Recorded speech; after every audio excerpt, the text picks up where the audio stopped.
మావా తెల్లారితే నీకు పెళ్లిరా, ఏంట్రా ఓవర్గా చదువుతురా? పెళ్లి ఉదయం కదా, ఈలోగా దిగిపోతుందిలే.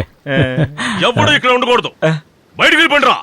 వీళ్ళంతా నా ఫ్రెండ్స్, వాళ్ళని బయటికి వెళ్ళడానికి నువ్వెవర్రా? నువ్వు మీ ఫ్రెండ్స్ తో ఆడిన ఆటలన్నీ నేను చూసే వస్తున్నాను రా. ఎంతగానో చెప్పాను కదరా, తప్పు చేయొద్దు అని. మళ్ళీ ఇలా తప్పు మీద తప్పు చేస్తూ వచ్చావు కదరా. ఎక్కువగా మాట్లాడకు ప్రసాద్. మాట్లాడగరా. నువ్వు నన్ను అసహించుకున్నావు, అవమానించావు, అవన్నీ తట్టుకున్నాను. ఆ మనిషి ప్రశాంతంగా ఉండడం కోసం. కానీ ఈరోజు ఆయన్ని తలదించుకునేలా చేశావు కదరా. ఇకపై నువ్వు ప్రాణాలతో ఉండే ప్రయోజనం లేదు. చంపేస్తావా? చంపరా.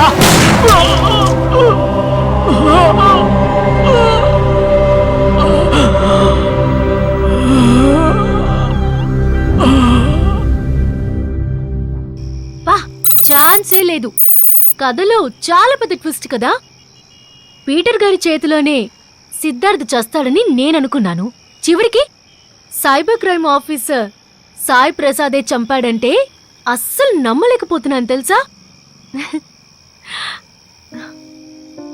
నువ్వు మాత్రమే కాదు,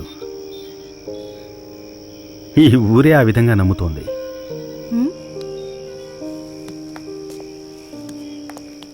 కానీ నిజానికి జరిగిందేంటో తెలుసా?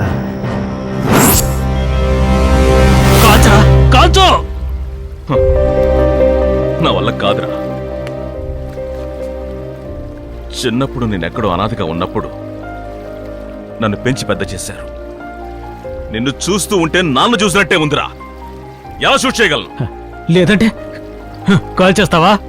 నువ్వేంట్రా నన్ను కాల్చేది? నా విషయం తెలుసుకున్నా నిన్ను నేనే కాల్ చేస్తాను.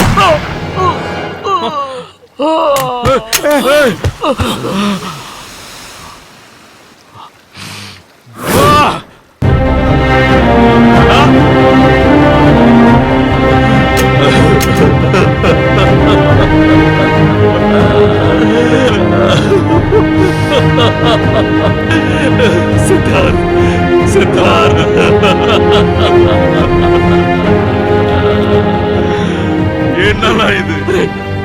ఎందుకు ఇలా చేసావు సిద్ధార్థ్?